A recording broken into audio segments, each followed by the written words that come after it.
സഹകരണ സംഘത്തിൽ തൊഴിൽ വാഗ്ദാനം ചെയ്ത് കോൺഗ്രസ് നേതാവ് കോടികളുടെ തട്ടിപ്പ് നടത്തിയതായി പരാതി. പന്തളം തെക്കേക്കര ഗ്രാമപഞ്ചായത്ത് മുൻ പ്രസിഡന്റ് വിശാഖകുമാറിനെതിരെയാണ് പരാതിക്കാർ രംഗത്തെത്തിയത്.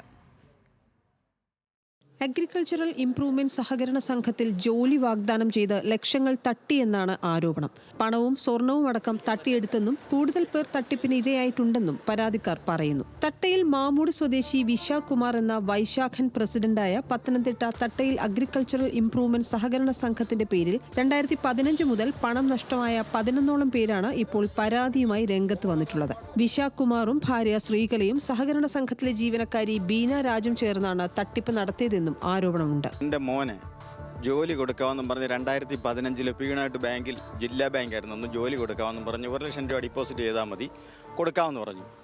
ഞാൻ പറഞ്ഞു സാറേ ആയിക്കോട്ടെ, ആ പൈസ തിരിച്ചും കിട്ടുമെന്ന് പറഞ്ഞു. ഞാൻ 1 ലക്ഷം രൂപയ്ക്ക് പകരം എല്ലാം കൂടെ പലപ്പോഴായിട്ട് 3,48,000 രൂപ കൊടുത്തു. അന്ന് വരെ ജോലി കിട്ടുമോ ഇതുവരെ പൈസ തിരിച്ചു തരികയോ ചെയ്തിട്ടില്ല. പണം തട്ടിയ കോൺഗ്രസ് നേതാവ് വൈശാഖൻ സഹകരണ ബാങ്ക് ജീവനക്കാരനുമായിരുന്നു. ഓരോരുത്തരുമായും നല്ല ബന്ധമുണ്ടാക്കിയ ശേഷമാണ് ഇയാൾ പണം തട്ടിയതെന്നും ഇപ്പോഴും നിരവധി ആളുകൾ വഞ്ചിക്കപ്പെടുകയാണെന്നും പരാതിക്കാർ പറയുന്നു. പോലീസുകാർ അവിടെ ചെന്ന് അന്വേഷിക്കുമ്പോഴും അവർക്കെതിരെയും പരാതികളാണ് കിടക്കുന്നത്.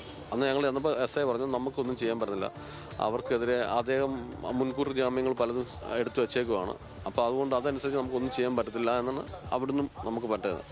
ഈ ഇടയ്ക്ക് അദ്ദേഹത്തിനെ അറസ്റ്റ് ചെയ്തിട്ടുണ്ടായിരുന്നു. ഏതോ ഒരു check case, Ajith Kumar, councillor Ajith കുമാറിന്റെ തട്ടിപ്പ് കേസിന്റെ പേരിൽ അദ്ദേഹത്തിന് അറസ്റ്റ് ചെയ്തിട്ടുണ്ടായിരുന്നു. പണം തിരികെ ചോദിച്ചാൽ ഇവർക്കെതിരെ പീഡനമടക്കമുള്ള പരാതികൾ നൽകുന്നതായും ആക്ഷേപമുണ്ട്. ഇതിന്റെ പുറകെ നടക്കുന്ന കൊണ്ടിട്ട് കുറെ കാലമായി 11 പേര് ഇപ്പൊ അടുത്തുകൂടി പെട്ടെന്ന് വന്നിട്ടുണ്ട്. വേറെ ഒരുപാട് പേര് പുറത്തുനിന്ന് പോകുന്നുണ്ട്. ഒരു വൻ തട്ടിപ്പിന് സ്വർണവും പൈസ എല്ലാം നഷ്ടപ്പെട്ടവര്. അഭിമാനം കൊണ്ട് ആരും പറയാതിരിക്കുക. അവരുടെ വീട്ടിൽ ചെന്ന് ചോദിക്കാൻ ചെന്ന് കഴിഞ്ഞാൽ ഉടനെ പീഡന കേസ് ഞാൻ കൊടുത്തോളൂ. പീഡന